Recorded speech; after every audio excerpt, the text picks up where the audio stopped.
Everyone, I am here to show you how to make a coil or a rope of clay that can be stacked on top of each other to form a little vessel.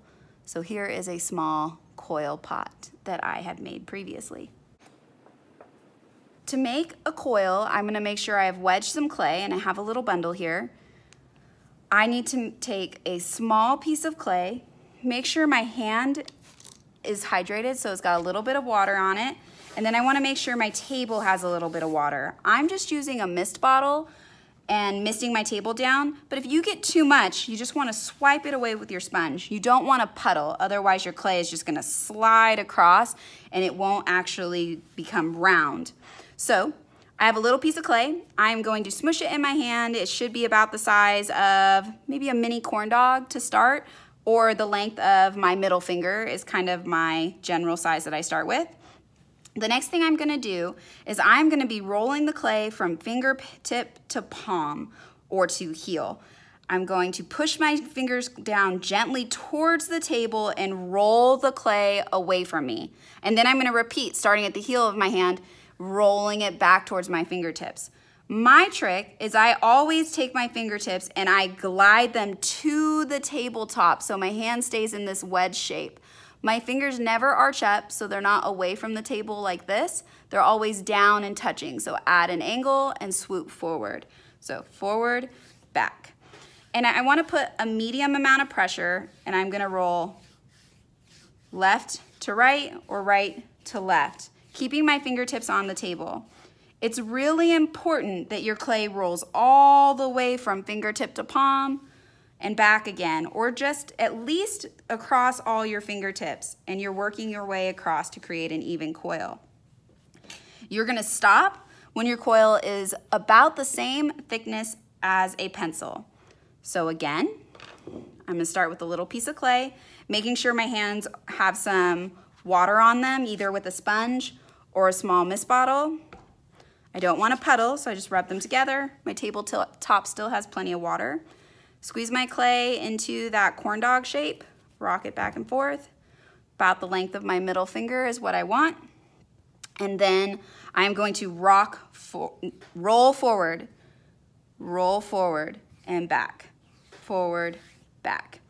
Here is the most common mistake that I see students do. They go back and forth like this, and what happens is the clay is only rocking, if you watch this end, it only rocks one side. So one side of it is going against the table, which is gonna make it turn square.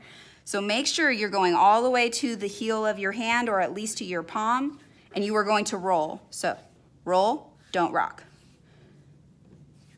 Traveling from one side to the other. The longer and thinner the coil gets, the less pressure you need. And again, I'm going to stop when I'm about the size of a pencil, or I can compare it to my previous coil. So this one needs a little bit more. So I'm just gonna go all the way across. That is how you roll a coil. Fingertip to palm, keeping my fingers on the table. Now, if I wanted to make a little pot, I'm gonna have a slab base. This is nice and strong, bonded together. If you want to know how to make a slab, please watch the slab video. I'm then going to use a needle tool because I have to score things together in order for them to stick. So I'm going to make X's or clay crumbs. I'm gonna tear up this clay so that there are lots of crumblies. Imagine that soft side of the Velcro. That's what you want. So I'm just making X's over the top of each other. This is not a cute process. It's just a process to create clay crumbs. The more you have, the better your hold will be. And I'm going to repeat that process on top of my coil as well. But this coil is really long, so I want to make sure it's the size that I want before I score it. So I'm going to lay it on top of my slab, not on the edge, but on top of it. Where my coils overlap, I'm going to do a bevel cut. So I want to avoid cutting my clay straight up and down, because when you try to bond this together, it gets really fat and then it has little tiny squishes on the side. What you want to do is create a bevel cut. So my tool, this is my needle tool, is at an angle. So I have these two angles that will lay nicely on top of each other, and they're very easy to bond together. So bevel cut. What I'm gonna do is cut through both my coils at an angle. Remove the extra, and then you can see those will come together. I can gently bond those together or blend them together. Flip my coil over, and now I can score this side. So I want to make sure that I do those X's, creating the tooth for the clay crumbs to bond to.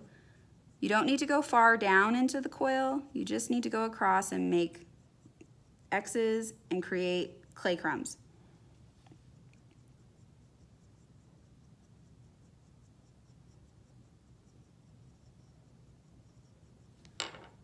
Now, because my clay is very plastic and soft, I am not gonna use slip. I'm just gonna use a little bit of water. So I'm gonna use a mist bottle and just mist one side. So I've misted my ring. I'm gonna lift that up and then gently compress those two sides together so those clay crumbs are bonding together. Boop. Now, I have this inside here that is all clay crumbs, and you can still see the seam inside my pot. I want to make sure that I bond those together. I like to use the back of my wood tool for this process, where I just gently pull down a small layer of the inside coil and I bond it to the floor. Pick up my pot very gently, rotate so I can see the other side, thin layer, bond that down into the floor. Okay? And that is how I bond a coil to the floor. I want to make sure that I'm keeping my coil present on the outside. I don't want to lose that crease. Again, I'm going to show you how to attach a coil. So I have this other coil I started with, and it is just a little shy, so what I'm going to do is just roll this a little bit, stretch it out. There we go. Lay it on top of my next coil, stack it directly on top. And I have that overlap, so I'm going to do a bevel cut. Get those two pieces to lay on top of each other. Bond the seam, just blending it a little bit. No water's needed. I need to be able to grip the clay, not glide across it. Peel the ring back and off, and then I'm going to score both the top and bottoms where they attach.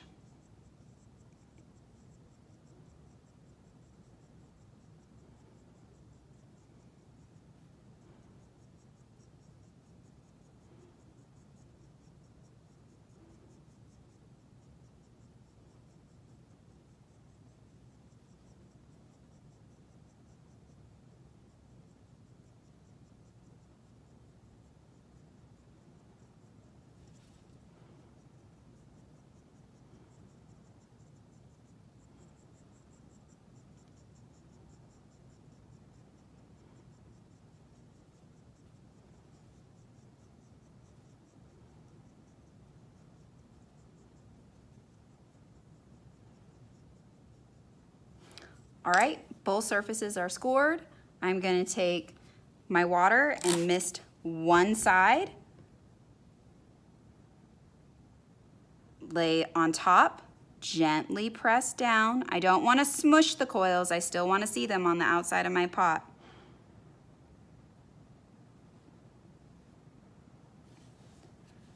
Then I'm going to bond the inside, dragging a very thin layer down towards the floor into the next coil. If you get a little ridge in here, you can bond that or blend that together.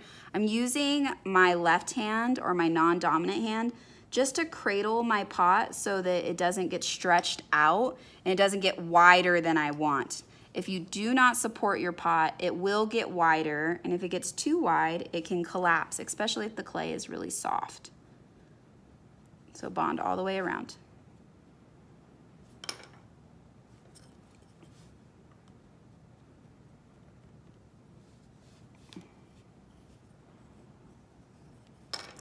That is how you roll and attach coils.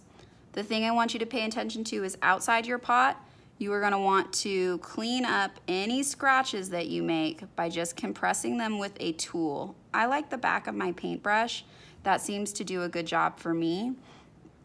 I also wait generally till the pot is a little stiffer, and I could wipe it with a sponge, or I could sweep crumbs out with my paintbrush, which is really nice. Just a little bit of water on there, and it glides in between, and you can see those clay crumbs and clay marks disappearing. But I gotta be gentle because I don't want to smush those coils together. I just want to clean them up.